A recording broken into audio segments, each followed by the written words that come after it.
Hello and welcome. I'm Kevin Walton with C2 Reverse, and this video is dedicated to silver and gray divorce situations and how a reverse mortgage can offer creative alternatives when it comes to financing real estate, either with the spouse that's staying in the property and needs to qualify for a cash out loan but doesn't have enough income, or maybe post divorce one or both spouses trying to buy property with limited monthly income. The reverse mortgage can solve those issues. So here's my contact information here. You'll see it again at the end of the video as well. So divorce rates overall have decreased over the past few decades, but they've increased for people over the age of 65. In fact, they've doubled. A silver or gray divorce has its own set of complications. Besides the financial and tax impact, housing is a major issue. Where is each spouse going to live after the divorce?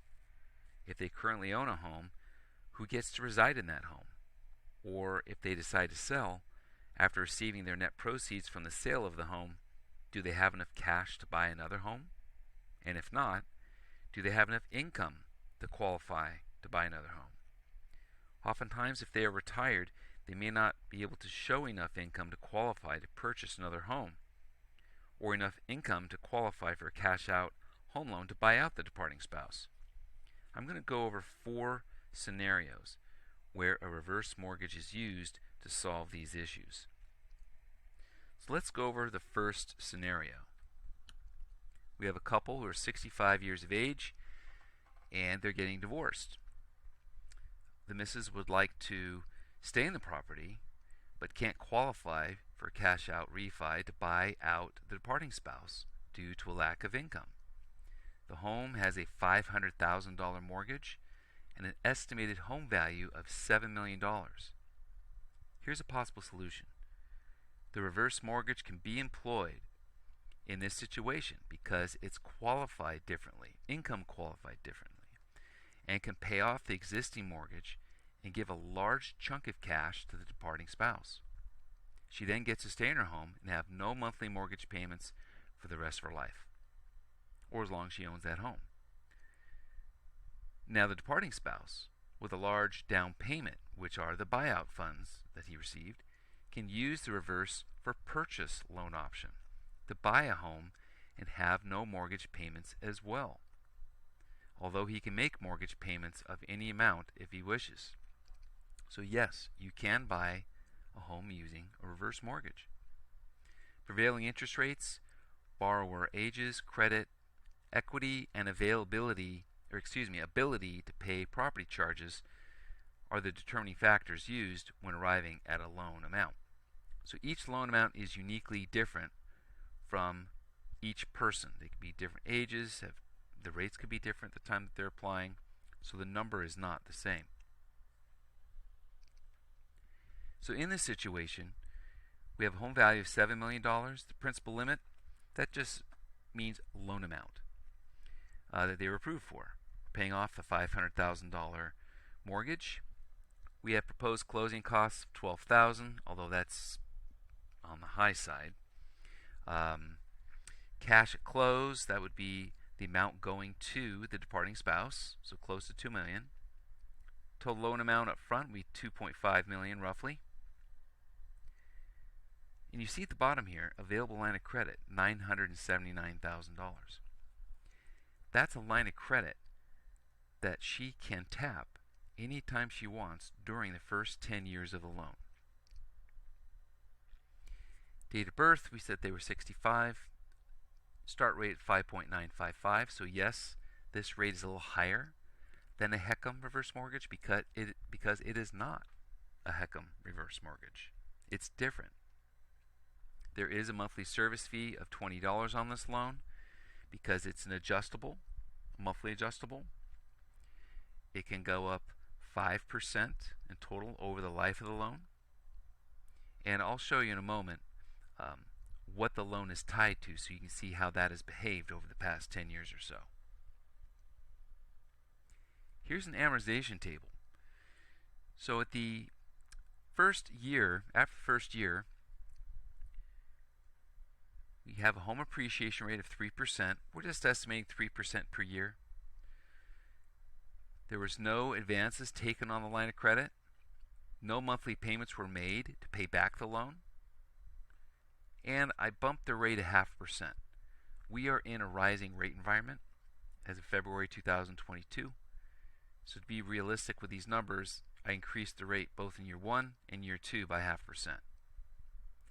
You see here at the end of the year, the credit line available has grown some. And look at year number 2, it's grown again. This has a 1.5% growth rate attached to it. Whatever the unused portion line of credit is, it grows at 1.5% of that, fixed for the first 10 years. Now the HECM line of credit also grows, but at a much more rapid rate. It has a higher rate on it. That is in another video on my YouTube channel if you want to explore that. But just so you know, the available line of credit goes up each year, but only for the first 10 years. And then this line of credit is frozen. The balance on the loan. So at the end of year number 1, we're at 2.666. Now go down to year number 10 here. We're at 4.576. I like to show this amortization table to give people an idea of what they can expect this balance to look like.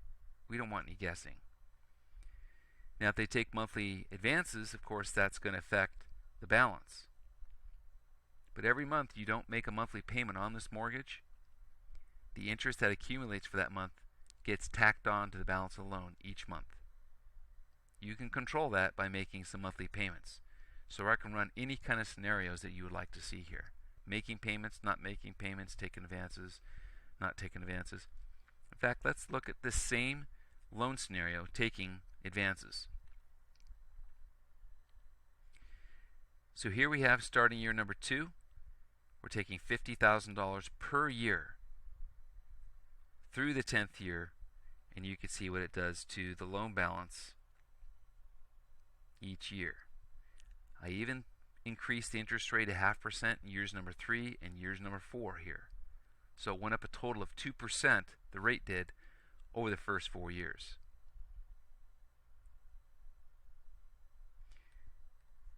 Now what your loan is tied to that moves up and down. This particular loan is tied to the 1-year CMT, 1-year Treasury. So in red, you can see what it has done. This starts in January of 2012 and goes through January of 2022. And you can see here in 2018, it was up to about 2.5% roughly. We're on the low side now, but again, I bumped the rate 2% to give a more realistic, because it's been there before in the past several years. So that's the first example. So let's go to the second example. This particular reverse mortgage is a HECM, and it is a fixed rate HECM. So we've got a 70-year-old couple. The wife wants to sell the property. The husband has nowhere to go if they do sell the property. He can't qualify for a cash out refi and can't qualify for a loan to buy another home. He barely has enough to rent another home. He resides in the property in an attached structure.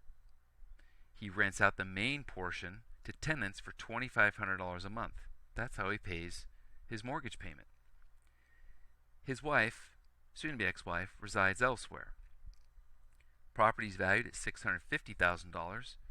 Existing mortgage is $300,000, and she wants a $250,000 lump sum buyout. He has no other liquid assets, and the home is a fixer. So this does not seem very feasible.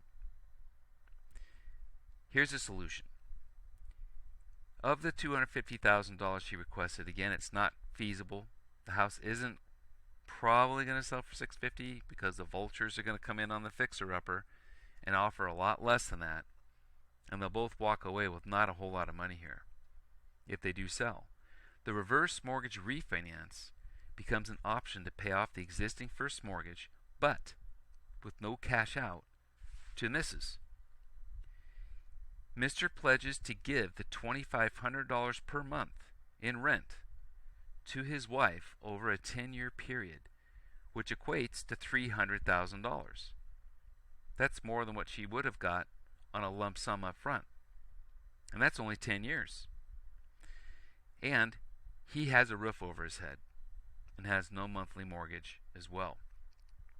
This is unique, but it can work in this situation. Again, the same factors apply: prevailing interest rates, borrower age, equity, and credit and ability to pay property charges. Property charges, utilities.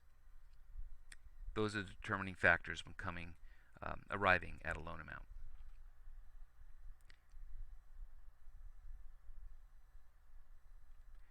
So this individual, with this loan that we just went over,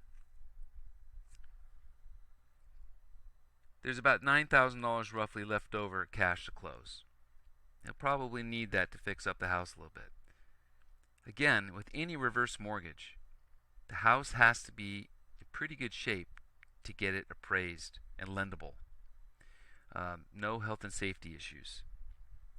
So, depending on the lender, some are a little more fussy than others, but any kind of chipped paint has to be sanded and painted, and any cracked tiles or something that could make someone trip have to be fixed as well prior to the loan funding.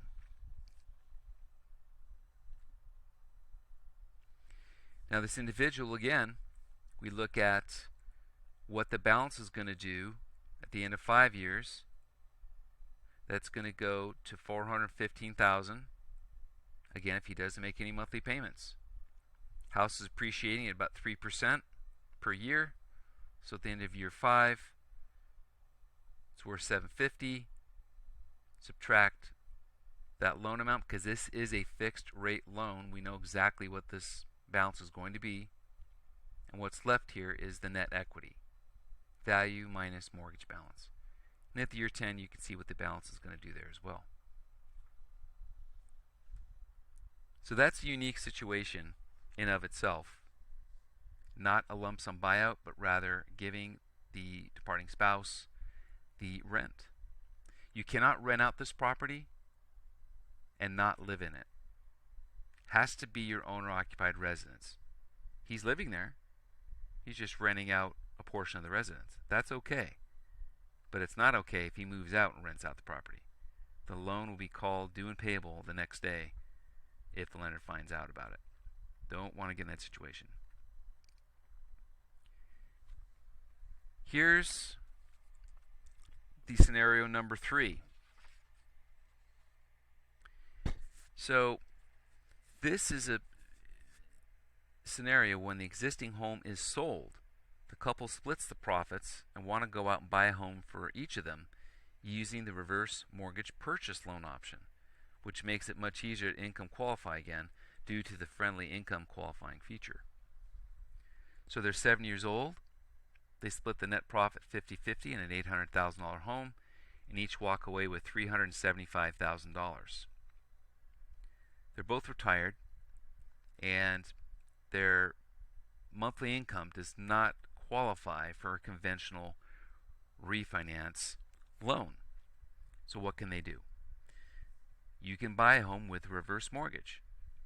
In this situation, even with limited income, both can apply the $375,000 profit that they're walking away from the sale as a down payment to buy a $700,000 home. Then we give them a $325,000 reverse mortgage loan for each of them to go buy their home, and they have no monthly mortgage payments.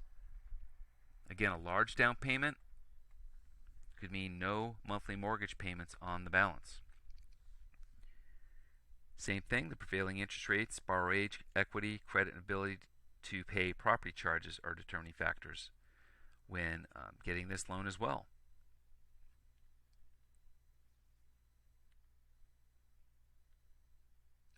Scenario number 4.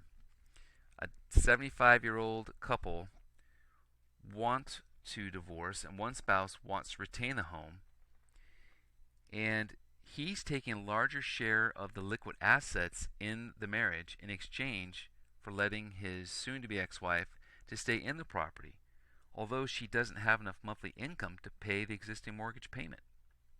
So what does she do? She applies for a HECM reverse mortgage to erase the existing mortgage balance, since there is an abundance of equity in the property, but the home underappraises.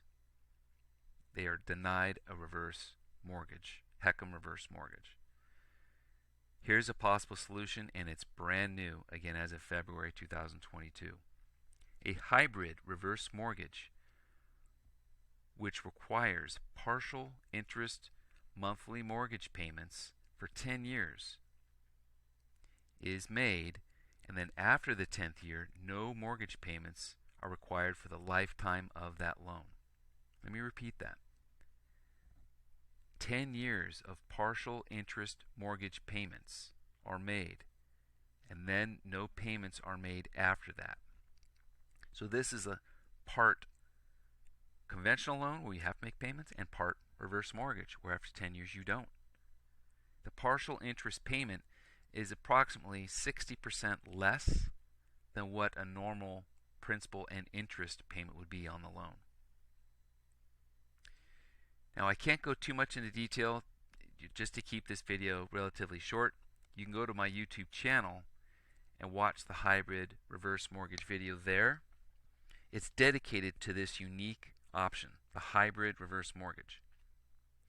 So on this page right now, where you're watching this video, above the comment section, there's a description box there. If you click there and scroll down, I'll put the link to the hybrid reverse mortgage video in there if you want to watch it. Or you can just go to YouTube and search for hybrid reverse mortgage. So far, I'm the only one with a video made on this option there. I want to thank you for taking the time to watch this video, and I invite you again to subscribe to my channel by clicking the lower right red subscribe button there on your screen so you get notified of any future video I add to my channel. If you would like me to run some numbers on your scenario, I would be happy to do that. And please know that I only lend in California at this time. So thanks again, and stay well, and take care. Bye-bye.